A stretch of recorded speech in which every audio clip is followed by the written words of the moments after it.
Hello, 4th grade. This is your instructions for day 2 of virtual art class. So what I'd like you to do today is to create a Keith Haring inspired graffiti drawing to bring awareness or a theme of one of 3 different things. I'd like you to pick one of these 3 themes, either the coronavirus, the presidential election, or the holidays, and let's see what you guys can come up with. So I'm going to go ahead and open an app so you guys can use this app too. It is called Sketches School, so you can see it looks like a blue marker with a white square background, so we're using this one today. I'm going to go ahead and close that out so you guys can see that, and I'm going to open that up.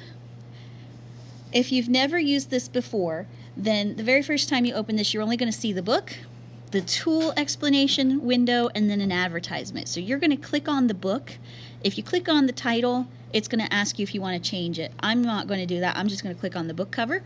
I'm going to add a page by hitting the plus button.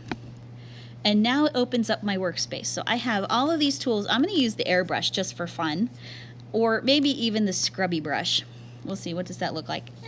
No, I think I'm going to use, let's see, the square brush. That looks like Keith Haring, or let's see. Spray paint I might use a little bit, but I think I'm going to use this square brush right now. Or let's see what the pencil looks like. Ooh, that looks like Keith Haring. All right, so I'm going to use that. I'm going to turn on my black. And I think for my example one, I'm going to do the coronavirus. So maybe I do, with Keith Haring, he had all these simple shapes. So maybe I do this person. And they don't have to be perfect, which is great for what we're doing. So I'm just going to do a kind of Keith Haring inspired person. There we go. Woo. All right, so I'm going to go ahead, and he's got a weird little bump right there, so I'm going to erase that. And I'm just going to come back with my square brush the same way. Whoa, that wasn't the one I was using. Which one did I use? Pencil.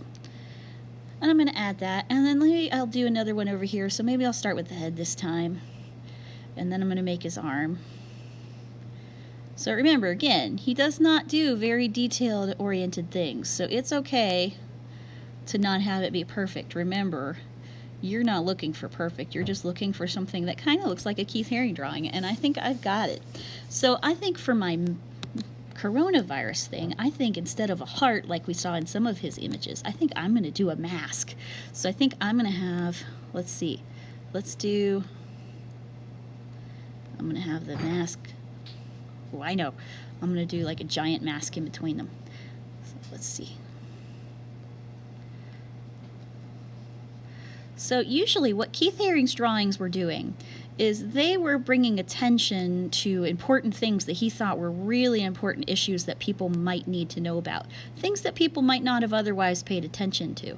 So maybe there was some kind of illness that he wanted to bring attention to, or maybe there was something that he thought somebody was doing that probably was either ridiculous or silly. So maybe he'd make a little cartoon of making a little bit of fun about that kind of thing going on. So your job is to create a graffiti drawing based like Keith Haring. And I actually kind of like this one.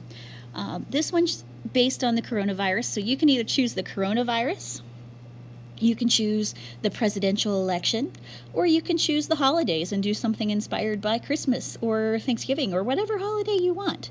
So you're looking to do a Keith Haring inspired drawing. Once you're done, you're going to click these 3 buttons at the top, and then the square with the arrow that points up, that means to send it somewhere else. So I'm going to send that away, and I'm going to send it to save an image. Don't put it into Google Classroom because it's not sure what to do with that yet. Once you do that, it doesn't look like it did anything, but if I go to find it in my photos, you're going to see that my drawing is right there, and it doesn't have all that extra little stuff around the outside.